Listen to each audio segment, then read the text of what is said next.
Hello les étincelles, on se retrouve aujourd'hui pour une petite guidance du jour avec l'oracle Comment s'aimer soi-même de Louise. Avant de commencer cette guidance, laissez-moi simplement vous rappeler que vous avez la possibilité de vous abonner à la chaîne YouTube afin de ne rater plus aucune vidéo. Ceci me va droit au cœur, m'encourage à continuer ces petites vidéos quotidiennes. On va donc partir sur cet oracle qui, bien entendu, je vous le rappelle, est disponible en boutique à romans ou sur www.bogierouge.com. Avant d'aller plus loin sur cette guidance, comme vous pouvez le voir, il y a une illustration différente sur chacune des cartes. Les cartes sont recto verso. Donc, avant de choisir une carte que vous verrez ici même, je vous encourage plutôt d'abord à vous centrer sur vous. Concentrez-vous sur vous. Posez la question à l'univers, quel est le message que j'ai besoin d'avoir aujourd'hui sur le fait de comment s'aimer soi-même. Pensez à vous, centrez sur vous et choisissez un chiffre entre 1 et 3. Et on ira découvrir ensemble le message du chiffre que vous avez choisi. Voilà. Hop. Et donc, voici les 3 cartes. Et on y va tout de suite sans perdre une seconde. Et on y va avec la carte numéro 1. La carte numéro 1 qui nous dit « Le bien-être est l'état naturel de mon corps ». Et on la tourne. Mon corps communique avec moi et j'ai la volonté d'écouter et de comprendre ses messages. Si vous avez choisi cette carte numéro 1, il y a un message très profond et très puissant. Et pour autant, nombreux et nombreuses d'entre vous devraient se dire, mais c'est pourtant simple d'être à l'écoute de son corps, c'est quelque chose qui est censé être inné. Sachez que pour beaucoup d'entre vous, c'est vrai que c'est peut-être quelque chose que vous avez acquis dès l'enfance, d'avoir appris à écouter votre corps, écouter vos ressentis, d'apprendre à communiquer avec lui. Pour certaines personnes, par contre, ce n'est pas inné. Certaines personnes se sont parfois déconnectées complètement de leur corps, ce qui leur rend la communication avec celui-ci très compliquée, voire même parfois impossible ou très difficile. Donc ce qui peut sembler naturel pour l'un ne l'est pas pour d'autres. Un exemple tout bête, il peut être naturel pour vous de siffler ou simplement de pouvoir rouler votre langue. Pour certaines personnes, ce simple exercice est complètement impossible. Et là, c'est la même chose. Et si vous avez tiré cette carte, si vous avez choisi cette carte numéro 1, c'est que vous devez apprendre à communiquer avec votre corps. Prenez le temps de vous asseoir. Maintenant, pendant cette vidéo, pourquoi pas, prenez le temps de constater comment se sent votre corps. Est-ce que dans son état général, il se sent bien? Fatigué? Lourd? Y a-t-il des tensions particulières, des douleurs à des endroits spécifiques? Prenez la peine de ressentir vos vêtements sur votre peau. Ce vêtement est-il agréable? Est-il serré, ample, chaud, froid? Prenez le temps de sentir, si vous êtes assis, de sentir le siège sur votre dos, sur vos hanches, sur vos cuisses. Si vous êtes couché, prenez la peine de sentir votre corps en entier sur le lit. Comment se sent-il, etc., etc. Reconnectez-vous avec votre corps. Il existe plein de techniques, plein d'exercices pour se reconnecter à celui-ci. Mais pour apprendre à vous aimer, parce que finalement, c'est le but de cet oracle. En ce qui vous concerne, ça se passera par la reconnexion avec votre corps. La carte numéro 2, qui nous dit « Je n'affirme que ce qui est bien dans ma vie.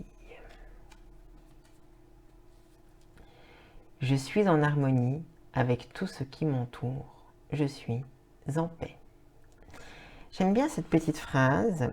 Et d'ailleurs, là, je vous dirais vraiment, je vous encourage ces cartes à les noter. Si vous avez choisi la carte numéro 1, la carte numéro 2, revenez en arrière pour noter.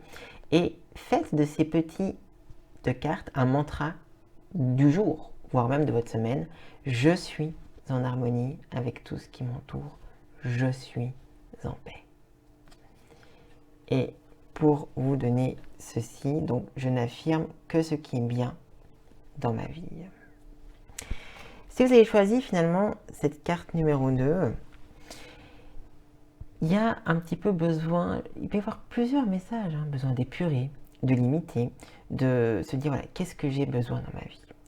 Qu'est-ce qui est en harmonie encore avec ce que je suis, avec ce que j'inspire, avec ce que j'espère, avec ce que j'aimerais être?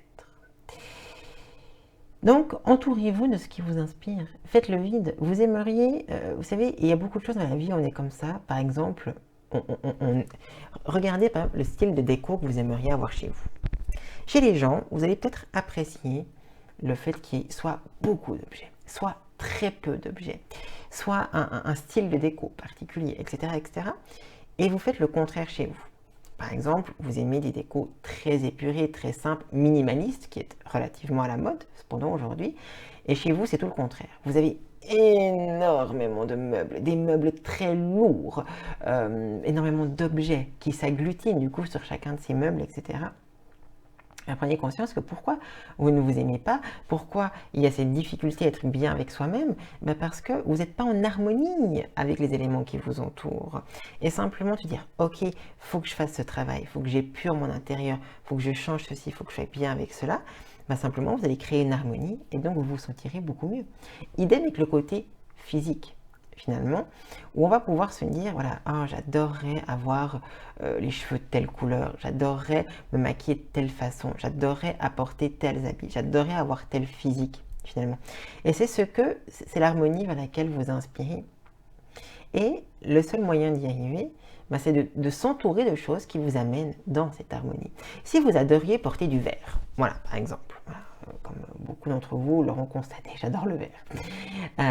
Mais simplement dans votre garde-robe, vous ne trouvez vous ne trouvez aucun objet vert.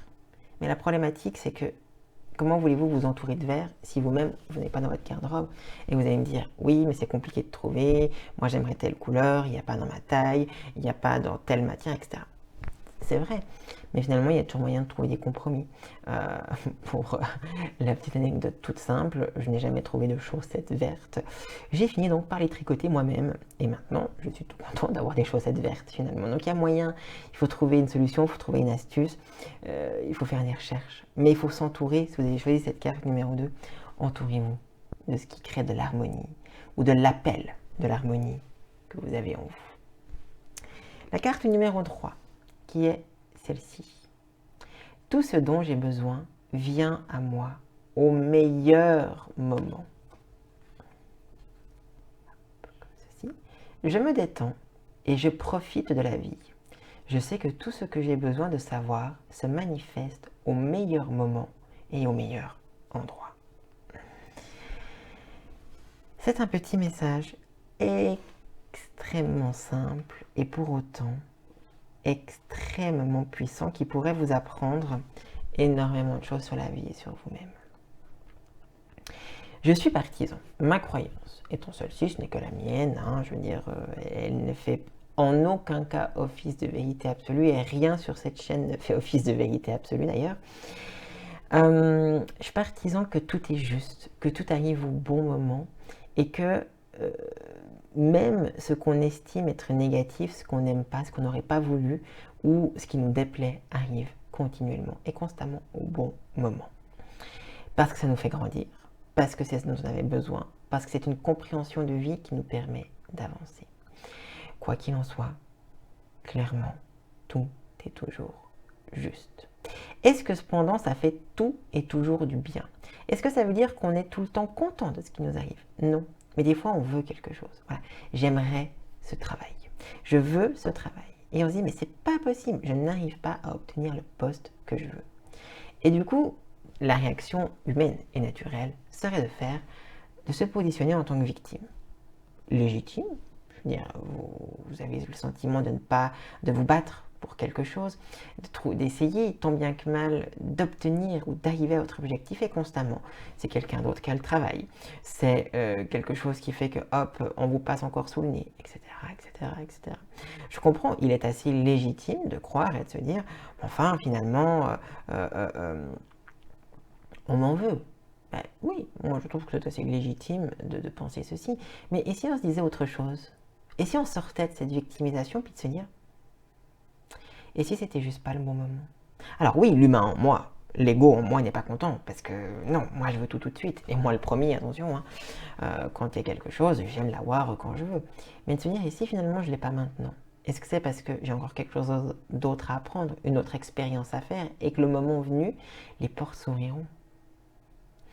Je trouve que ça peut vous sembler assez bête, mais on ne commence pas le labyrinthe par la sortie. L'objectif du labyrinthe, c'est d'y rentrer, c'est d'aller à gauche, d'aller à droite. Alors que quand on rentre dans un labyrinthe, notre objectif, c'est de sortir de celui-ci. On ne rentre pas dans le labyrinthe pour se perdre. L'objectif, c'est de le faire le plus vite possible. Mais si on ne se trompe jamais, si on ne fait pas le parcours, on ne peut pas traverser le labyrinthe comme ça. On doit aller à droite, oh, cul-de-sac, on va à gauche, on s'est perdu, on recommence, on revient, on ne sait plus où c'est qu'on est, on va à gauche, on va à droite. Mais à un moment donné, le moment où on aura fait tout le parcours, tout le processus, on finira par être à la sortie de ce labyrinthe.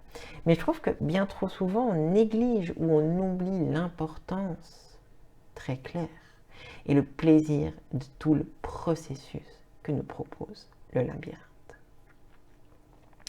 Donc, commencer aimer soi-même par cette carte, c'est aussi tout simplement se dire que aujourd'hui, j'ai le physique que j'ai, je suis ce que je suis, je représente ce que je représente aujourd'hui.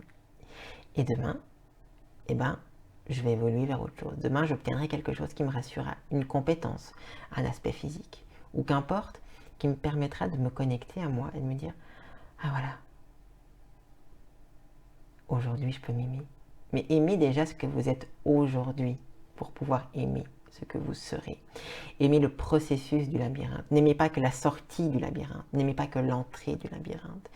Aimez le labyrinthe en entier, sous toutes ses facettes, sous tous ses cul-de-sac, sous tous ses méandres. Appréciez l'entièreté de ce labyrinthe. Et c'est pour moi vraiment le message de cette carte. N'aimez pas quelque chose qui n'existe pas en vous aujourd'hui. Aimez ce qui est là. J'espère que ce petit message du jour vous aura plu. N'hésitez pas à liker cette vidéo, à mettre un petit commentaire sous celle-ci. Je vous en serai en tous les cas très ravie. Retrouvez-nous bien entendu sur tous les différents réseaux sociaux où on partage tous les jours différentes choses sur les pierres, sur les encens, sur la spiritualité, sur l'ésotérisme, sur les oracles, sur les tarots, sur la divination. Bref, mille et une petites choses qu'on partage avec vous sur les réseaux sociaux ainsi que sur YouTube.